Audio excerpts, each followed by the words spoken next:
¿Qué tal, queridos amigos? ¿De qué prestigio nos habla Andrés Manuel López Obrador que tiene? ¿De qué prestigio nos hablan sus adoradores, sus periodistas cómodos, todos aquellos que se benefician de la Cuarta Transformación, como el constructor José María Riobó, cuya esposa Yamín Esquivel está hoy en el centro del huracán? ¿Qué prestigio puede presumir, por ejemplo, cualquier diputado de Morena que se inclina reverente ante las indicaciones del presidente de la República, igual ahora o peor que ayer, cuando gobernaba el PRI o cuando gobernaba el PAN? Siempre ha sido lo mismo. El partido del presidente se cierra en torno al mismo y ejecuta en el Congreso sus designios. Yo creo que la vez más feliz para el Congreso fue cuando el presidente de la República, en este caso Vicente Fox, perdió la mayoría en ambas cámaras y tenía que gobernar a contracorriente. Por eso dijo que al cambio había que quitarle el freno. No lo pudo hacer, pero definitivamente quedó huella de aquello y ahora en esta mayoría que no es la mayoría que esperaba López Obrador, una mayoría calificada, sino una mayoría apenas por un pelito, se basa todo su discurso, toda su parafernalia reformista, entre comillas, que más bien nos hacen retroceder al pasado. Por ejemplo, la revista Index on Censorship, que es traducido al español la revista Índice contra la censura, sobre la censura, ha declarado a López Obrador el tirano del año por sus constantes ataques a la libertad de expresión en México. No es cualquier cosa, ¿eh? No es una broma, no es un chiste. Es un organismo internacional que se refleja a través de esta revista y que coloca a 12 mandatarios o mandantes, más bien tiranos y dictadores, a la cabeza de lo peor entre los gobernantes del mundo. Entre ellos, pues está Vladimir Putin, está el presidente de China, está, por ejemplo, Daniel Ortega de Nicaragua, que es el único americano que aparece. Fíjense qué curioso, no aparece ni siquiera Nicolás Maduro ni Miguel Díaz-Canel de Venezuela y Cuba respectivamente en ese listado.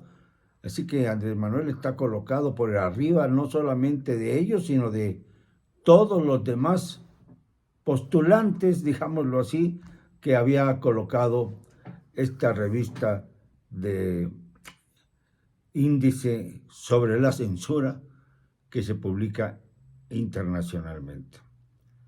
Así se terminó el año 2022, porque en el año 2023 estamos viendo que las cosas van al alza. No ha renunciado Yamín Esquivel de Riobó, el constructor favorito de López Obrador, colocó a su esposa en la Suprema Corte de Justicia. Así como, por ejemplo, el secretario de Turismo, Miguel Torruco, colocó a un sinvergüenza, que es su hijo, Miguel Torruco, en la Cámara de Diputados, hasta el colmo de apropiarse de una fotografía de un joven fotoperiodista al que tengo el honor de conocer, Luis Rojas, quien por fortuna ha sabido defenderse del ultraje de un funcionario que pues reverencia con sombrero ajeno. Así están las cosas en este país nuestro, mientras en la Suprema Corte de Justicia no se deciden, como debieron, a suspender o hacer renunciar a la plagiaria Yamín Esquivel, quien se protege con un dictamen del fiscal del Distrito Federal o de la Ciudad de México ahora, en el que la exoneran del plagio sin conocer a profundidad el tema, porque hasta el rector de la universidad, Enrique Graue, dio a conocer que el documento de la señora Esquivel era plagiado. Era plagiado porque un año antes, en 1986, Edgar Ulises Báez, abogado, presentó la misma tesis, pero igualita, calcada, hasta con el índice, hasta con las conclusiones, todo exactamente igual. Y al año siguiente la presentó Yamín Esquivel. Hay un viejo adagio jurídico que dice, primero en tiempo, primero en derecho. Y contra esto no puede alegar Yasmín la estupidez que sostiene la Fiscalía de la Ciudad de México en el sentido de que ella fue la plagiada, ¿no? Porque presentó su tesis un año después. Y además hay párrafos contundentes en esa tesis de la señora Esquivel en la que habla de que ha recogido documentos de 1987. Esto quiere decir que pues es imposible que haya sido ella la plagiada cuando en 1986 la misma tesis, estaba ya publicada con la autoría de Edgar Ulises Báez. Esto es interesante porque se da uno cuenta de hasta dónde llega la fuerza del poder político, la fuerza gubernamental, para hacer lo que les da la gana en cada uno de los poderes de la Unión. Se ha roto el Estado de Derecho, lo ha roto Andrés Manuel López Obrador. No existe ya más el Estado de Derecho en este país, desde quizá aquel famoso 17 de octubre de 2019, cuando ordenó soltar al famoso Chapito Ovidio Guzmán López para tranquilidad de las familias de Culiacán, misma tranquilidad que no ha hecho efectiva en otras ciudades que también han sido convertidas en campos de batalla entre narcotraficantes y fuerzas del orden cooptadas por los narcotraficantes. O sea que es una guerra muy de a mentiritas, muy falsa, muy ridícula. Pero López Obrador está en el centro de todas estas jugadas. Me dicen algunos que por qué no dejo de vez en cuando de hablar de López Obrador, que mejor hablo de otros temas.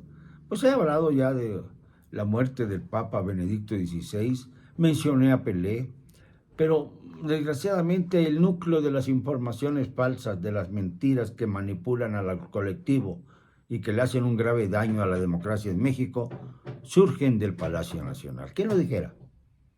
El Palacio Nacional como sede de la manipulación colectiva.